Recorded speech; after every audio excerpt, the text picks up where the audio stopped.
오늘 성탄 이 축하 예배는 특별히 예수님 탄생에 대한 우리 이야기를 듣고 있는데, 이것은 한 가정의 이야기가 아닙니다. 이것은 하나님께서 이루시는 구원의 역사에 대한 이야기입니다. 예수 그리스도의 탄생은 우리가 알고 있는 부부의 관계 속에서 태어난 그런 이야기는 아닙니다.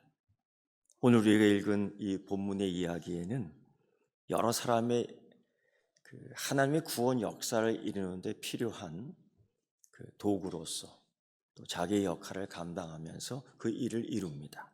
때로는 알게, 때로는 모르면서도 하나님의 역사를 이루는 가능성이 쭉 있는 거예요. 알면서 그 하나님의 일을 묵묵히 이루어가는 사람이 있어요. 거기에는 반드시 순종이라는 게 있지요. 근데 어쨌든 이 하나님의 구원 역사를 이루어 가는데 그 환경과 그 상황과 자기의 모든 처지들이 다 다르지만은 그 뜻대로 이루어지고 있다. 하나님의 그 구원의 역사의 그림 가운데에, 시간 가운데에 다 이루어지고 있다라는 거예요. 특별히 정치인이었던 가이사 아구스도, 또 그 밑에 그 정치인이었던 구레뇨, 수리아 총독이었습니다. 그 사람은 참 총독을 잘했던 것 같습니다. 그래서 그 수리아 총독을 2번씩이나 다 해내요. 그때가 바로 예수님이 계셨던 시대, 그리고 초대 교회가 왕성하게 성장했던 그 시대였습니다. 특별히 가이사 아구스도는 전 세계를 통일하면서 유명한 이야기를 하나 해내죠. 역사적으로 바로 팍스 로마나, 모든 길은 로마로 통한다. 모든 길은 로마로 통한다. 그만큼 세계가 안정이 되어 있었습니다. 얼마나 정치를 잘했는지, 행정, 또 도로망을 구축하고, 이것이 나중에 바울이 전도 여행을 하는데 기묘한, 중요한 역할을 감당. 그리고 중요하게 세금 정책, 자기의 왕권을 유지하기 위해서 필수적으로 필요한 것은 돈이었습니다. 또 이러한 것들을 잘 수행했던 구레뇨 수리아 총독, 이런 가운데에 다 이게 관련이 있는 거죠. 이들의 행정제도, 또 이들의 정치제도, 또 이들의 여러 가지 자기 권력을 유지하기 위해 행하는 여러 가지 기술들, 이게 예수님의 탄생, 아니 하나님의 역사를 이루는데 다 그 역할을 하는 거예요. 때마침 가이사 아구스도는 자기 정권을 유지하기에 꼭 필요한 돈을 모으기 위해서 인구 조사를 시행합니다. 바로 그 목적은 돈입니다. 이 로마 황제의 가이사 아구스도의 명령을 철저히 따랐던 수리아 총독 구레뇨는 이 일을 잘 해냅니다. 이러한 인구 정책, 인구 조사를 하기 위해서 그 시대에 그 요셉과 마리아는 고향으로 돌아가는 거예요. 이게 역사적 상황, 역사적 사실, 또 역사적 현실에 있는 겁니다. 우리가 이 시간에 있듯이. 그런데 생각해 보면 가이사 아구스도나 수리아 총독 구레뇨도 자신들의 이 정치 권력을 유지하기 위해서 평범하게, 아니 좀 더 자기의 그 업적을 남기기 위해서, 자기의 권력을 좀 더 오래 끌기 위해서 해나가는 거예요. 그런 가운데에 아기 예수 탄생을 준비하는 역사가 이루어지는 거예요. 이 우리가 여러분, 세상에 아무리 강력한 권세자도 하나님이 섭리 가운데 있는 거예요.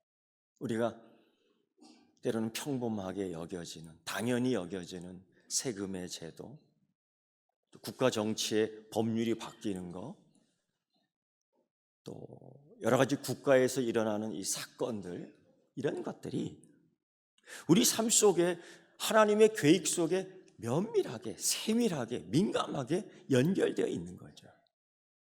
그런 가운데에 아기 예수의 탄생이 준비되어 가고 있고, 미가서 5장 2절의 말씀이 이루어지고 있는 거예요. 이 동네 조그만 에브라다, 베들레헴. 그러나 네 동네가 작지 않다.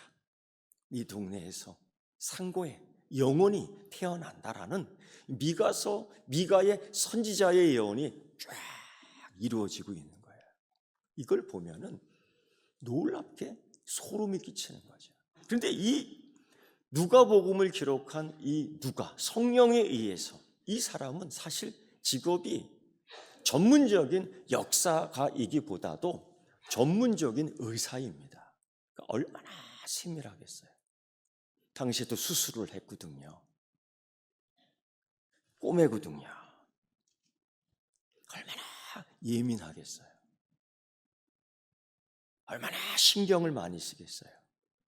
그러면서 이 우리 주님 아기 예수께서 오시는 이 사건은 역사 속에서 일어난 사건이다 하면서 그 시대의 역사적인 인물, 누구나 다 알고 있는, 누구나 알 수밖에 없는, 지금도 알고 있는 세계적인 인물, 그 사람을 딱 등장시키는 거예요. 그게 가이사 아구스토와 수리아 총독 구레 요셉입니다. 이건 하나님의 역사 속에 있다라는 거예요. 그러면서 또 다른 인물을 보여줍니다. 요셉과 마리아예요. 이 정치적 행정 제도에 의해서 어쩔 수 없이 베들레헴으로 올라가는데, 맨 처음 살았던 그 나사렛에서 베들레헴으로 가기까지는 100km가 넘어요. 만삭이 된, 그러나 아직 결혼 제도에 들어가 있지는 않지만, 그러나 약혼은 한 아주 애매한 그런 가운데에 다윗의 후손으로, 메시아가 다윗의 혈통에서 나온다는 하나님의 약속을 이어가는 중요한 인물, 이 요셉과 마리아. 그래서 베들레헴으로 갑니다. 그런데 이 과정 속에 많은 사람들에게 자신의 모습이 다 노출돼요. 약혼녀가 임신한 상황에서 움직이고 있습니다. 얼마나 힘들까. 근데 그 육신적으로 힘드는 것보다도 사람들의 따가운 신총, 이 눈총이 더 힘들어요. 심리적인 압박이 더 힘들어요. 여러분 그럴 때 있지 않아요? 누가 나를 이렇게 유심히 쳐다봐. 어디 내가 뭐 옷이 빵꾸가 난 건 아닌가? 어느 중요한 자리에 가서 다 사람들이 예복을 입었는데 나 혼자 좀 옷이 허름해. 괜히 신경이 쓰이는 거예요. 여러분, 요셉과 마리아가 지금 만삭이 돼서 몸이 힘들지만 이것보다 더 힘든 건 뭐냐? 사람들의 오해와 조롱, 손가락질. 이게 힘든 거예요. 그런데 요셉은 하나님의 뜻에 순종하며 그 여정을 묵묵히 걸어갔습니다. 묵묵히. 그래서 이 마리아가 해산할 때까지 그 자리를 끝까지 지켜줘요. 요셉이 이야기 속에서 이 마리아가 출산하는 그 과정 속에서 이 요셉의 역할이 그렇게 자세하게 나오지 않습니다. 왜일까? 누가는 특히 요셉의 이 상황에서 요셉을 자세하게 다루지 않아요. 왜일 것 같아요? 당연히 요셉은 마리아를 보살폈기 때문입니다. 그건 당연한 거예요. 묵묵히 마리아가 당황하지 않도록, 마리아가 해산할 때 이 심리적으로 너무 불안하지 않도록 옆에서 꼭 손을 붙들고 기다려주는 거죠. 그 역할을 다 했어요. 이 요셉은. 마리아는 어떻습니까? 아니, 소녀 마리아. 약혼한 상태에서 임신했던 이 사실을 묵묵히 받아들이죠. 하나님의 말씀이 이루어지고 선지자의 약속이 이루어지고 내가 아브라함의 자손, 다윗의 자손이라는 이 약속이 말씀대로 내게 이루어지는데 하나님께서 그렇게 계획하셨다면 내 몸에 주의 여종이 오니 말씀대로 내게 이루어지다라고 고백을 하는데 이러한 책임, 이러한 사명, 이러한 은혜를 받아요. 천사는 이 사건, 이러한 상황을 은혜다 얘기해요. 이런 은혜를 누가 받고 싶어 하겠습니까? 스스로 축복받은 자이다라고 고백을 하지만은 이 다음 이후 마리아의 인생은 상당히 정치적으로, 종교적으로 환난을 당합니다. 이걸 어떻게 감당할 수 있어요? 이것도 마리아가 묵묵히 헌신해 냅니다. 이게 순종이죠. 그리고 우리가 좀 소홀히 여길 수 있는 아기 예수의 탄생을 가장 먼저 들은 목자들입니다. 당시 사회에 가장 낮은 위치에 천시받았던 사람들 가운데 하나는 종종 부정한 존재로 부정한 사람이라고, 깨끗이 못한 사람이라고, 냄새나는 사람이라고 간주되었던 목자들이에요. 그런데 하나님은 이름도 밝힐 수 없는 역사적으로 그렇게 중요하지 않은 사람 같은 가장 낮은 사람들에게 그 소식을 제일 먼저 전해요. 그것도 간밤에 양들을 지키고 있는데 그들의 시간이 언제까지 양을 지켜야 될지는 모르겠지만 천사를 만납니다. 천사들을 만납니다. 마치 소녀 마리아가 가브리엘 천사를 만나듯이 비슷한 모양으로 천사들은 그 간밤에 목자들에게 와 이 소식을 알립니다. 얼마나 놀랬을까요? 성경의 기록에 보면 똑같아요. 두려워했다. 무섭지요. 사실 이런 걸 보면은 하나님의 복된 소식을 듣는다는 것이 참 두려운, 무서운 사건인 것 같습니다. 은혜를 받는다고요? 은혜 받는 사건은 이들의 경험을 보면 참 무서운 사건인 것 같습니다. 마냥 기뻐해야 될까라는 생각을 합니다. 하나님께 복을 받는다, 축복받는다, 복받은 자라고 얘기하지만 그 인생이 우리가 이 생각하는 것처럼 그런 삶이 아니라는 거예요. 그대로 경험해요.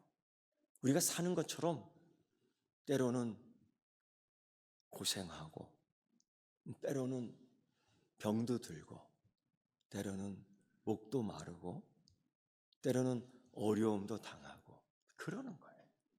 그런 인생이 이들에게 다 있었어요. 그리고서 이 목자들은 천사들에게 그러한 얘기를 보라, 온 백성에게 미칠 큰 기쁨의 좋은 소식을 너희에게 전하노라. 들어요. 이 소식을 들어요. 그때 그리고 또 하나의 사명을 받지요. 이 소식, 이 지극히 높은 곳에서는 하나님께 영광이며 땅에서는 기뻐하심을 입은 사람들 중에 평안하다. 하나님의 이 기뻐하심. 근데 이 축복의 소리를, 이 복음의 소리를 전해야 되는 거예요. 이들이. 근데 여러분,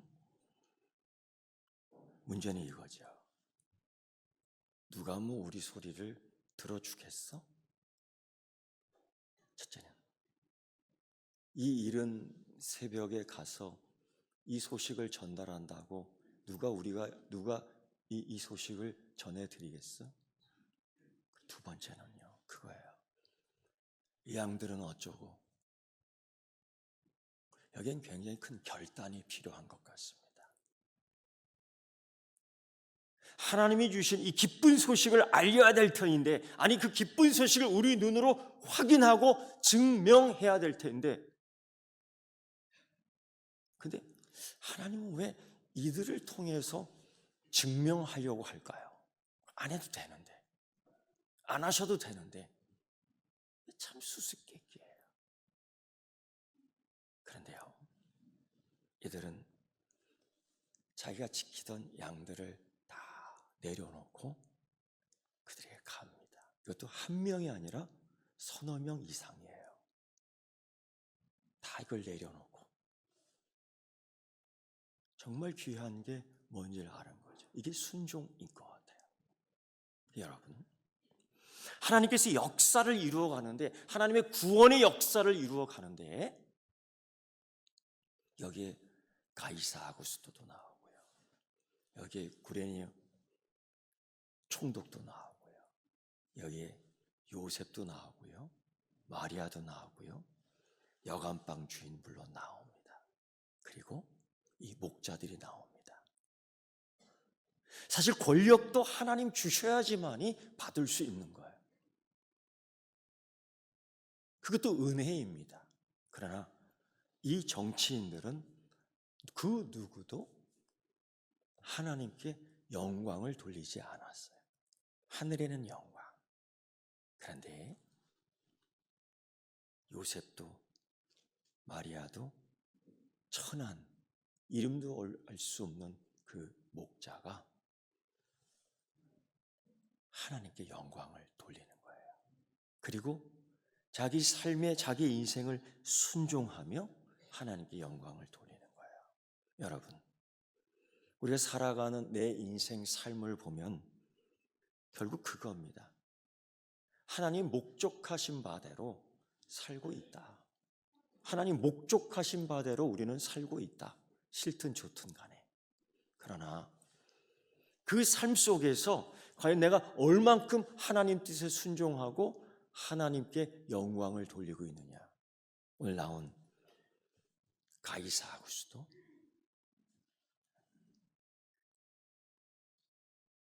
오늘 수리아 총독 구레뇨, 아니에요. 자기 인생을 다 드리는 요셉, 마리아, 현실적으로 오늘 하루 먹고 하루 사는 그 목자들은 오늘 하루에 일당을 포기하고 아기 예수의 증인이 되는 거예요. 이 헌신, 이 순종, 이게 축복과 연결되는 거죠. 비록 목자들의 이름은 나오지 않지만은 그가 알 수 있지 않겠어요? 비밀스럽게. 오늘 여러분, 그리고 또 다른 사람들이 있습니다. 바로 여러분. 바로 여러분이에요. 하나님께서 오늘 아기 예수의 탄생에 여러분을 다 초청했습니다. 여러분이에요. 그 누구도